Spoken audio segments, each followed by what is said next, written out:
It's now almost 8:34 on this Thursday. Michelle Newton's story is a fascinating one. She was abducted as a child and has now been reunited with her family after 42 years. We want to take a deep dive into what decades of deception looks like. We have Anne Emerson with Criminally Obsessed podcast joining us this morning live. Anne, thanks so much for joining us. I had to look up this story because this was 42 years ago in Kentucky. She was 3 years old and abducted by her mother. That's right. And, we've been following this case ever since we heard about it, too. And, what we saw was this viral video that came out of her mom being arrested for her alleged abduction. And, it was very jarring. You heard this woman kind of yelling in the background, thinking that it was some big joke. They're coming for you, Sharon. And Sharon, of course, is her mom's alias that she had been going under. And as this story unraveled, we had to talk to Michelle. Can you even imagine somebody coming and knocking on your door and saying, excuse me, we think you've been a missing person for 42 years. And you had no idea that this was even going on. You aren't who you think you are, basically. 3 years old, she probably has no memory of that. And, it's interesting that you say that. I think that there are flashes that there was something that she remembered that didn't go with what her mom would tell her about her past. Mm-hmm. So I think that in her gut, as she can look back, and maybe it's, Monday morning quarterbacking her entire life at times, but she has had this gut feeling that something wasn't right. So she did try at one point to be looking into things, and her mom kept shutting everything down. And because she was so loyal and so close to her mom, she was trying to listen to her. But of course, when that knock came on the door, it was so jarring and so shocking. Yet maybe somewhere deep inside, she knew that there was going to be a bigger story here for her, and there was. And now she's got she's been able to reunite with this huge family. From her dad's side, who never, ever gave up the search for her, which is incredible. So I had to talk to Joe about what this was like for him as well.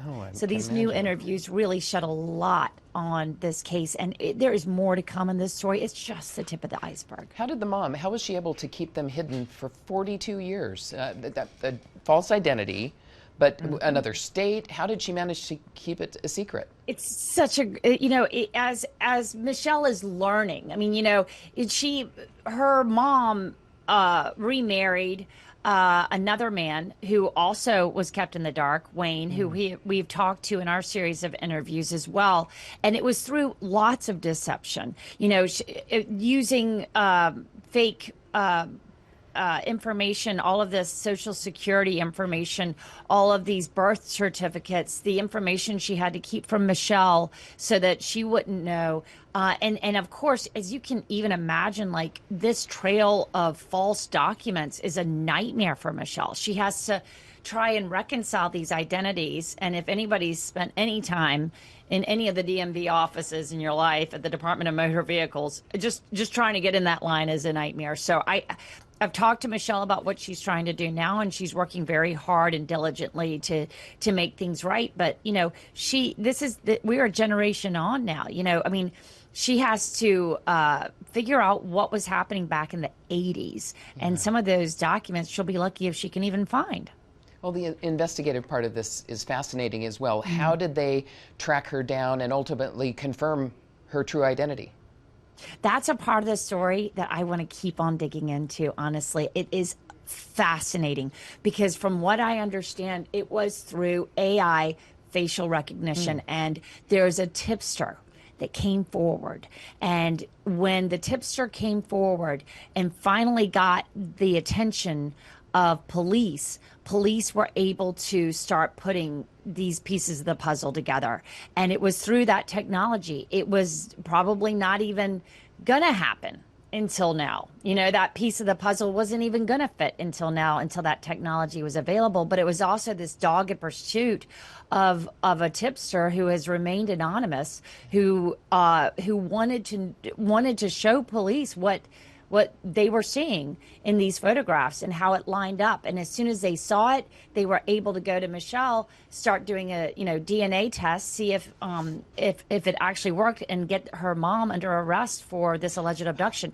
Her mom is actually still going to court to face charges, federal charges, very, very serious. She's in her late 60s now. These are going to be incredibly hard charges for her. Her story that she gave during her interrogation video, which also went completely viral, and we share all of this on Criminally Obsessed, that, she was really placing the blame of why she disappeared at the feet of her husband, Michelle's biological father, Joe. And, there's always two sides of a story.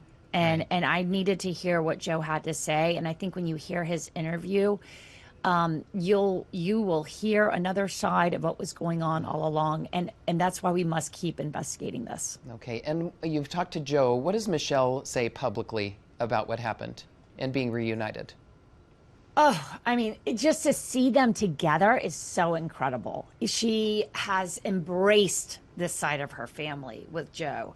They are the kindest people. As I went through the interview, Joe talks about what it was like to have that first hug with his daughter. I mean, just weeping on our interview about what it was like to see her again, because he never gave up hope. And so she can feel that love. And she was told, from what I understand, she was told by her mom that nobody was looking for her. Everybody was dead. There was nobody out there for her. So she never even knew these people existed. And there's this massive family in Kentucky that has been looking for her and have never given up the search. So, as she's been able to reunite with them, she's done it wholeheartedly. She goes, I call her a road warrior. She's going from where she lives to Kentucky constantly to see them. And when you see them together and how much they look alike, there's that apple did not fall far from the tree whatsoever. Happy it's homecoming. It's a fascinating story. Wow. Okay, Anne, thanks so much. And we want to let everybody know Anne's the investigative reporter for Criminally Obsessed. That's our new true crime team. And if you're one of those people who listens to true crime all the time, we've got a lot of them here in Utah, you want to check out her daily show on YouTube. There's the QR code right there. She has some fascinating deep dives into stories like this, the stories everyone's talking about. Scan that QR code right there. You'll find Anne's interviews. You can also listen to the Criminally Obsessed podcast on Apple and Spotify.